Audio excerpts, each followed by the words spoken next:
Can I just start with some anecdotes? Oh, that's fine. You've been sitting here like very good people all afternoon. I want your minds to get refreshed now and be creative, because this is a creative space. I've held one meeting here which Richard organised a year or two back now, it seems ages, maybe a year ago, when we had the whole place buzzing with ideas, and it came out with this final report down the bottom here, which I commend to you. I think it was that one, wasn't it, Richard? Yeah, about what is the values we cherish about European science and innovation. And so if you want to read something which will stimulate you, can I plug that one? That's one thing. The other thing too is I chair something called the Research Data Alliance, and you started to hear about the importance of open data as part of the open science movement. Now just one quick anecdote, well no, not one. I started life as a little boy in Oxford, and my father had a shop there. And one of his great friends was a professor of zoology at Oxford University, that great empire of learning. This professor started to make films, of nature films, that won prizes. He was asked to leave by the university for getting the university into disrepute. Okay? And when I became an academic, he came to plead with me not to become an academic because it will destroy your innovation. Okay? So when I became an academic, what was the first thing I did? I asked to have 1 day a week to work with industry, and all my academic life I've done that. I also doubled my salary, which is also rather useful. Okay, so with those things. But the other thing I would say too is just don't forget the power of research infrastructures to inspire young people. I was in charge for 7 years in the big research infrastructures in the UK, the Rutherford Appleton being the obvious place, and we were building a new synchrotron. We were going to build it behind some old huts, and I insisted it should be seen from the main roadway. What happened? The number of students doing science at the top level in our schools in the area went up 30%, because they could see the enthusiasm of the scientists, they could see that there was a long-term future there, and next door they'd seen the dying site of Harwell, and here was new life. Amazing that it has this impact on people. So don't forget the people aspect, the inspiring aspect. And I can make that true because both my children are scientists, both done PhDs now. What was it I asked them that made them do science? They said working at the Rutherford lab, because it was the people that made it exciting. Didn't understand most of the science at the time, but the people and generating ideas. So, without more ado, can I just introduce our panel? You've got them there in the order of that they're featured. And where are we going? Shiva, to start with. Shiva, the stuff from the European Investment Bank, where all the money is. And then we've got Antonio de Guilo over there from the RTD, DG RTD, now in charge of infrastructures, coming from a more of an agricultural and food background, so he knows how to deliver good food, I hope. And then Lambert van Nistelrooy from the European Parliament, where he's been a member of Parliament for at least 10 years and was very involved with the early days of ESRI, I remember, talking about innovation and coming to talk to us at that time. But he's also, one of the things I did pick up from his CV, a member of the European Internet Foundation, which I've had a lot to do with, is about looking at what are the implications of the future of the internet in terms of business models and other things. And finally, Patricia Riley, who's in the cabinet of the DG Education. Her first background was in veterinary surgeon, and so she knows how to deliver, I suppose. And that's what I wanted to talk about. Let's make it happen. How are we going to make it happen? So that's the first question. Well, how are we going to make it happen in policy? How are we going to make it happen through the parliamentary process? How are we going to make it happen with education? And finally, how are we going to make it happen with money? So that's going to be the basis of where we're coming from. So maybe, Antonio, I can start with you, looking at the policy. You are now in charge of looking at research infrastructures. You can make it happen. What are we going to do? Well, I wish I could. That's the first wish I can express to myself, and good evening to everybody. It's my very first meeting as head of the infrastructures unit in the GRTD. As you have heard, I have an agricultural economist background, and I'm, anyway, delighted also not to be alone on this podium, but also with Patricia, with whom we have had some previous interaction in the GRTD. So the question I've in a way appreciated was to see that somehow the economic value theories or in practice have come up strongly in the scientific debate. I should be happy to say this is a very celebrative moment because I've seen always this dichotomy between the economics and the science, so the hard science from the other side. So it's really for me a pleasure to see that somehow we can discuss of excellence, and this is the way things happen. The so-called serendipity of discovery that Professor Rizzuto is in a way putting forward. And on the same time, I'm also happy to understand that we're talking about socioeconomic impact. We are discussing about talents. We are discussing about funding, and this is very important. And this occasion, Horizon 2020 is an important funding program and not instrument. And we're also talking about governance, and I think that this is really an aspect that we should all... Now, the mix of these 4 or 5 elements should also be conducive to discuss about the sustainability. And I think this is the really what I mean as a policy drive for the infrastructures. Because if you look around, you see how many of these aspects have had clearly an impact into the society. And I take, for instance, now a field, as you know, which I still have been attached, the agricultural one, and I see the foot-and-mouth disease vaccine. I mean, this is clearly opened up by a synchrotron, and you see the fact that the impact is clearly of several million, I would say, pounds. But also, when we talk now about jobs, growth, imagine what would happen if we would not have had this vaccine and stamping out. So farms that would be destroyed, animals, capitals. So if we are driving with the principles in Europe for growth and jobs, we definitely have to look on the way how we can couple excellence, and this is clearly for the infrastructures, and socioeconomic impact. So I think that I would, in a way, address you with these 2 aspects. But of course, we need to secure funding. This is very important, and it's up to the member states, the European Commission in this case, to provide also opportunities for that. So these 3 elements for me would be the 3 key aspects as a policy drive, again, within the context of the new Commission, driving for more jobs, growth, and more wealth in Europe. I guess one of the questions, just to follow that up, is to what extent the Commission can do very much. Carlo and I go back to the beginnings of ESFRI in 2001. And at that time, the Commission wanted to take over what became ESFRI. And there was a very famous French lady who you all know, Madame Leduc, who just said, "I have one word, Commissioner, non." And the real driver for research infrastructures is really the member states. And again, it's the sustainability is the big issue. I chaired the steering group for the putting together the consortia for the XFEL, which Sergio talked about. We got within a hair's breadth of going, and then somebody said, "What about the operating costs?" We had no idea what electricity costs would be in 20 years' time. Okay, what exactly do you see the Commission being able to do to help member states get their act together? I mean, it's clearly a common endeavor. So operational costs are there. We can figure out, this around 10% of what is so-called the total costs in terms of billion of all this more than 60 infrastructures that were on this S3 roadmap. Or, I would say the questions of the millions that are spent are, of course, a concern under budgetary restrictions. So now the question is see how to basically work out systems. And I think that here also, again, as you call the Commission, it's important to see how we can promote investments.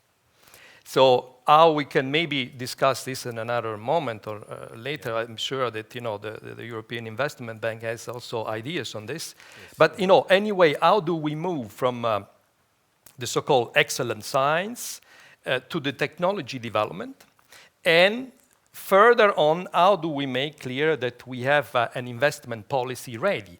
So that, I would say, would move us from the so-called operational cost dilemma to an investment drive which I think is, again, the new way the Commission wants to put at work the job and growth strategy. Thank you. Well, maybe turning to Lambert here. I dealt with a lot of the politicians in the last parliament, but not so much recently. But when the ITER issue came up, the overspend on ITER, the backlash that seemed to come in parliament, how do we convince the parliamentarians that investing in research infrastructure for innovation is a good idea? And I remember when I was head of the big labs, my minister, Lord Sainsbury, phoning up, he said, "You can't prove you have any impact economically." And I said all sorts of things to get around it, but he said there is no one-to-one correlation. You can't prove it. How do I sell this to the Treasury? So how do you see within Parliament this message can come over? Because many of us believe in it absolutely, but proving it is very difficult. I think that you talk about a position that was maybe 15 years ago. Because what we have now is this integrated view. I remember when I came into Parliament in 2004, they taught me that it was about bringing forward the next Nobel Prize winners. And then I said, I came from Eindhoven region, and I said, no, it's also about innovation. No, innovation, that's something for, no.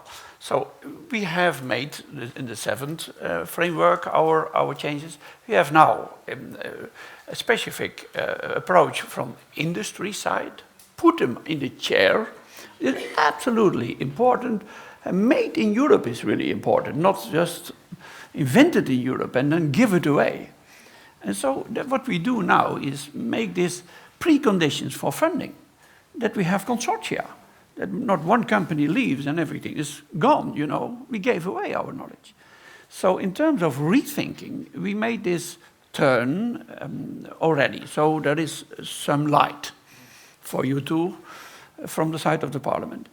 And the second thing I worked as rapporteur on is that we have big budgets that were given away to the member states. And member states are very capable on structural funds. And they spend it mainly to roads and bridges. And now Portugal has 60% more high roads per capita than Germany. But 8,000 young people leave a month. So the old model of thinking that if you are connected, then the economy is following and people come to buy your premises is gone. So we had the possibility to negotiate with the council very many times around the horizon, around EIT, around the structural funds, and we got a new model. And the new model is that you have to bring forward as a country those points that you have an absolute added value in the region, in the country, but also on European level. And we connect these kind of activities in these ecosystems. So it's just, in policy making, we made it in the regulations, but it has to be taken up. These are 7 years, 2014, 2020 regulations. So answering to you, Parliament is very far in rethinking because we are losing our earning capacity as Europe. And that is, my voters want to have, and the Romanian voters and Portuguese voters, they want to have some other model than cuts and restrictions. So you are the number one today. Well, I'm glad you mentioned structural funds, because every time we've had meetings about research infrastructure, we keep saying, why aren't we using structural funds more constructively to drive innovation? And I'm linked with the ELI in Romania, for instance, and also the Biodiversity Institute in Romania. And you can see there that there is a real need that could drive the economy. And yet a lot of decisions are still at local political level. That's true, but it's also that I think some 30% of this 460 billion euros, that is both European and the co-financing, there some 30% is going for the first time now to research and innovation. Research, and it is our first priority. Second, ICTs. Third, SMEs. Fourth priority for these funds now is the carbon, low carbon economy. So in terms of things, and it is not taken up like that in the national programs. This is the debate between Commission and national states. That takes some time, but there are possibilities to make more intensive use of these changes, because it was an old model, and the old model was gone, to be honest. Young people leave from Romania, and in the villages who are there, you know? It cannot be worse, huh? We should do something. I couldn't agree more, actually, but how do you do it? And how do you train the workforce to be there? Because one of the big issues I had when I was in charge of the Rutherford Laboratory, I could get scientists from anywhere in the world. I paid them next to nothing, but they didn't leave. We had a 2% turnover of staff, unhealthy, actually.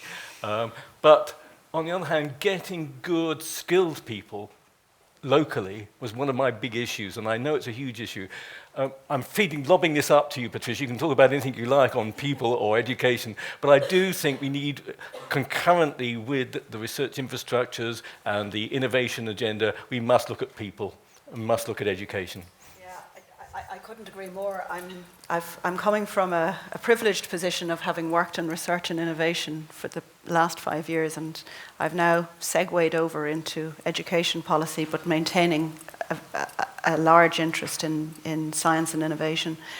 You talked about delivery at the beginning and how we deliver, and made the obvious sort of connection to my previous life. And my previous life tells me that delivery is messy. It can be time-consuming, but it's almost always worth it. So it's something that I think we can say at least that. You also talked about people at the beginning, and I think you're right. You know, capturing the imagination of the recurrent theme of every panel today has talked about young people, students, and developing the skills and the interoperable skills that we need for a new innovative society. When I was in Dublin in 2012 at the European Science Open Forum, ESOF, it coincided happily with the Higgs boson breakthrough, and I got a 15-minute lecture from a taxi driver about the Higgs boson. Now, to me, that's successful communication of science, and it's capturing the imagination of people, and it in turn is a very useful way of persuading policymakers and politicians that this is actually of benefit to society, partly from the point of view of capturing people. You know, people want to know about discoveries, but the potential for applications further on become more apparent as things get explained. I'm really interested that one institution that's come up time and again this afternoon is the EIT. It's something that I'm very happy to have political responsibility for in Commissioner Navracic's cabinet. But the cuts are going deep with the EIT for Mr. Juncker's plan. This was a mistake. There are cuts. That's undoubted. But I think they are cuts that can be overcome, yes. And we will indeed see. And in some ways. I certainly would hesitate to call it a crisis, but one certainly shouldn't ever waste a good crisis, and I think it's a good opportunity to maybe re-examine the reliance on public money and the ramping up the ability to leverage private sector investment in the EIT. Just coming back to the EIT itself, the point was made by a previous panelist, and I think he was right. There's a big job of work to do in terms of communicating what it is the EIT does and what added value it brings at European level. I think that's something that we've struggled with a little in the early years. But and I'm not going to go on forever, sorry John, I know you're probably watching the clock. But I'll just finish on saying I visited the EIT headquarters only last week for the second time, and it's a very complex animal.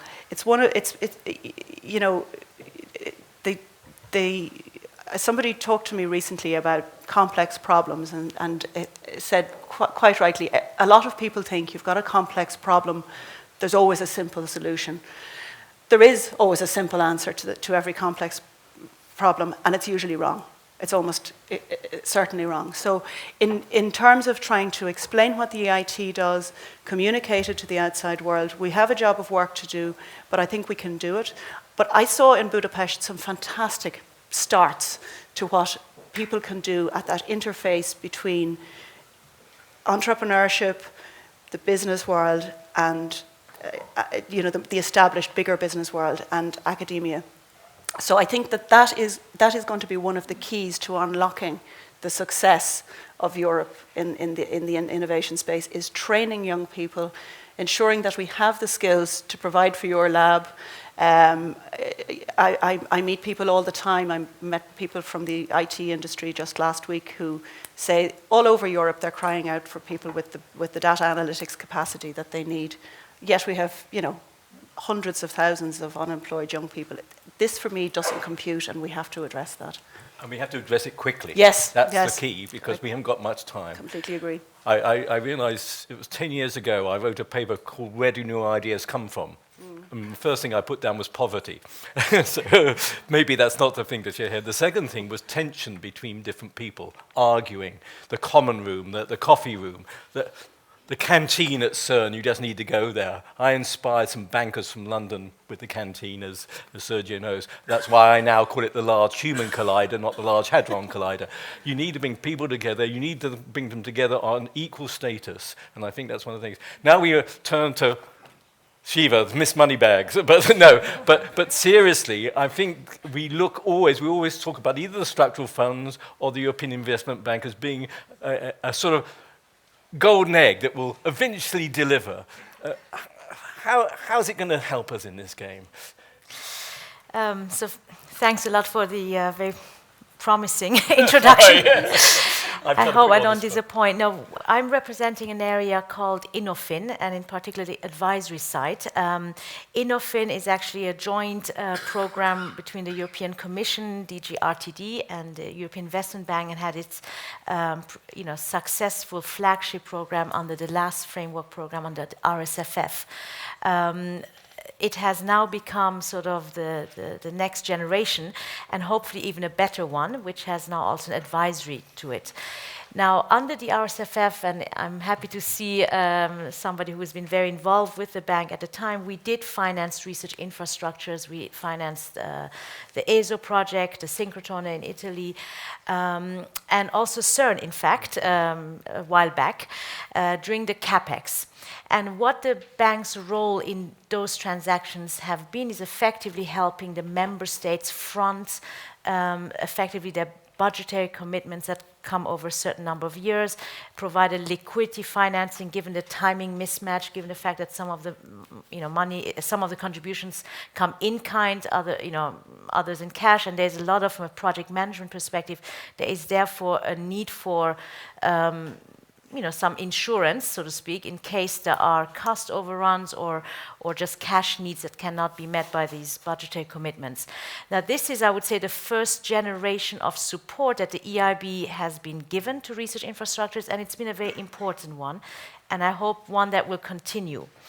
Looking at it from the role that I'm currently in advisory, in Innofin advisory, where we're constantly looking at making our instruments be better fit for purpose and more useful, I'm quite fascinated by the discussion today, by having also read the report now on big science, because in fact, going to the question of getting the private capital into it, I think the EIB is well placed to play a catalytic role and a bridge between the grant funding and the member states' support, which clearly is critical, and hopefully the private capital that is out there.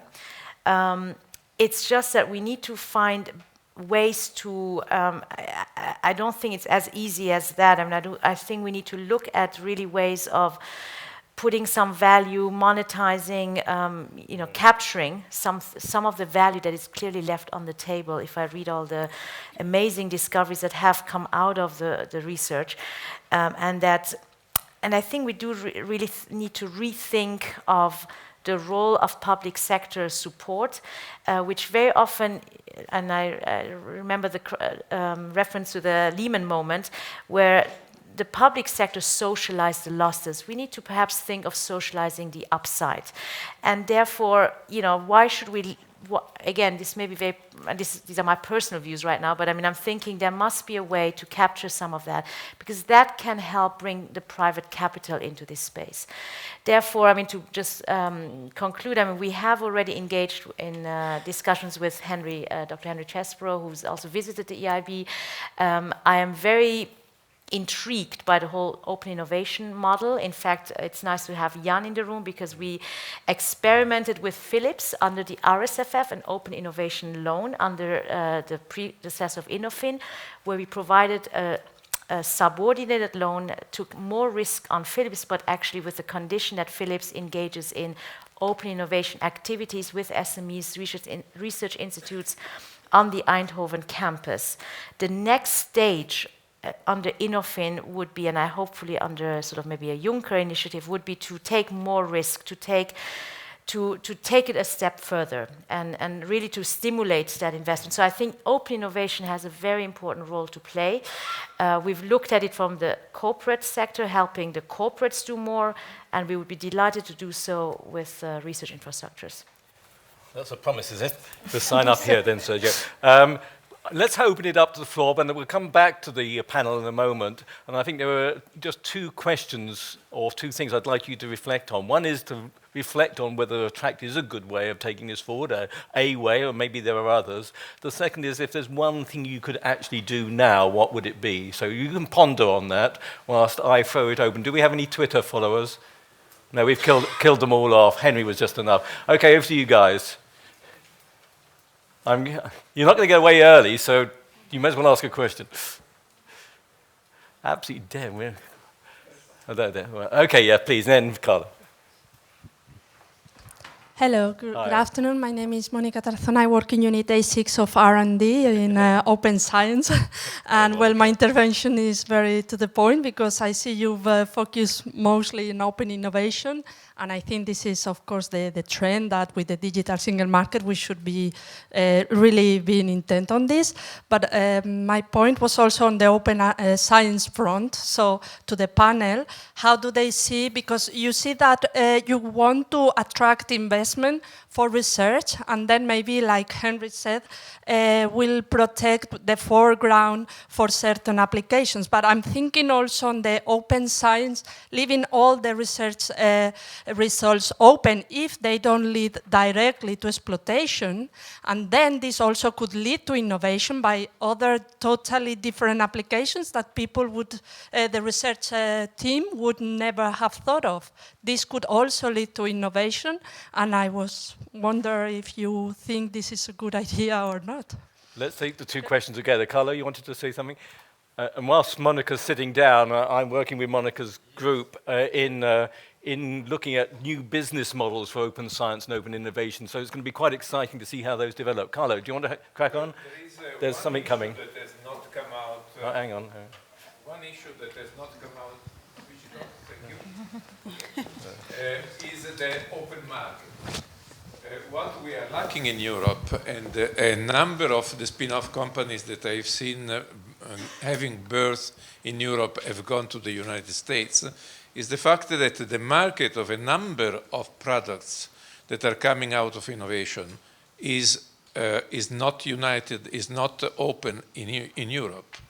If you take the market of defense, the market of medical equipment, the market of environment or protection for the environment, these are markets which are not yet united. And this is one of the elements that is keeping away the private investment. Because if you have a small market, you don't invest. Yeah. So I think that this is a big issue that should be approached. Yeah, I mean, I totally agree. I used to work a lot on medical instrumentation, and don't bother in Europe. It's just too small segmented market. Always went to the States. So, a couple of reflections or comments, and then also, is an Attract a good way of doing it? Shall we just go from the end, Antonio? Start with you and come around? Yeah, I think that if I can pick up three elements. First of all, I see what is basically happening into the pharmaceutical sector. They do not longer have labs. They go out and they look for spin-offs. They go and look for labs that they can get ideas out. And then basically the comparative advantage that the large big pharma has that then they can process and they can sell it and have customers of course at them. Now, if you do that, you also have to have the framework conditions. And I think that the framework conditions is what Carlo was referring to. And we are working on that. We are working to tackle, and this is also one of the aspects of the new Commission has put up front. How do we tackle the sectorial framework conditions to make sure that what we have as a technology development in Europe remains in Europe and doesn't go elsewhere? Because if the framework conditions are better elsewhere, you can talk about open innovation, open science, whatever is open, will go there where you will find a kind of agar, as the scientists say, which is a substrate which favors, in a way, the spur of these technologies. And I would say on third aspects is the risk. We heard about Sergio saying we have appetite for risk. Fine. But, how do we attract industry then in this risk-taking business? Because if we talk about very long-term, and when we talk, research infrastructures, we talk about very long-term risk, we see that, there is some kind of doubt. So we are also thinking how to de-risk. So we are in what we call de-risking mode, and that's how I think we should also try to operate as a public hand, a little bit, to try to de-risk and make sure that the industry comes into the so-called disruptive mode rather than stay into the more incremental mode, because banks are saying basically we cannot give money to the SMEs, according to the banks, because they don't come and ask, because they basically work on incremental ones. So if they would work on more disruptive ways or ways of findings, we would be able to provide money. And if we can provide money, then all the economy would turn. I mean, make it easier. I think that, science somehow has to reduce into simplicity complex things, but also understand how complexity is working. So it's really a paradox. Right. Lambert, can you reflect? I think that industry is not just cherry picking. They do much more. But there is always the situation that, for instance, in the ICT world, in the app world, etc. I visited the night of the startups. In Berlin, and I went to the hubs. A lot of people come there. This is the ecosystem. You should have them and support them. And the big industries and the big companies, they look and they support these kind of campuses, etc., investments. But they pick out some of the best, and this is not a bad thing. It's better that we do it in that way with the GTIs, Joint Technological Initiatives. We have a lot. We made one new one on the bio-based economy. I was the rapporteur for it. Really 3 billion money in these years, and 1/3 is coming from the 2/3 is coming from the company. So I totally agree with, if we can, and you will be the last speaker in this role, to de-risk, and if you take the risk and you say, okay, you can have the money, in that direction is very important. I think that in the fundamental research, okay, I think we do a lot of good things still in our university, etc. But it's the further steps and how much more that we can go with in European scale. Let me say that, because this is what triggers me so much, that in fact we had such a wonderful time. Everything got more expensive and we could do our things like that. And after the Lehman Brothers, things have changed. And now we have to take our glasses together to say, how do we go on now in this situation? And this is the fact. We need this more than 500 million inhabitants. Otherwise, you cannot work out with the medical devices. You cannot work out with the modern Internet of Things. These kind of things have to be standardized. And then I see companies. They are not just startups.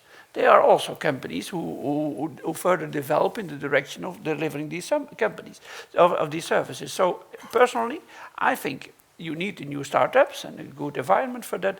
But I'm not the one who says the big companies don't play a role. That's a combination together with Knowledge Institute. So that's the thing we should do. And if you know that the 5 big companies, in the ICT have more value, in the United States have more value than the whole DAX. And 15 years ago, they were not there. You say, wow, what did we do in Europe? Forget the industry. We forgot the industry, my Lord. So this is what we have to do and go in that direction. Okay. Last chance, Patricia. Couple of things. I think the one thing that we need for innovation to work in Europe, well, not the one, but one of the things that we're working on at European level is regulatory certainty. Yeah. I think this is it's a really serious deficiency that we face in Europe. I remember not long ago talking to an Italian entrepreneur who was working in the bio-based industries, and he came to us as the European Commission, and it was quite refreshing. He came in and said, I don't want your money.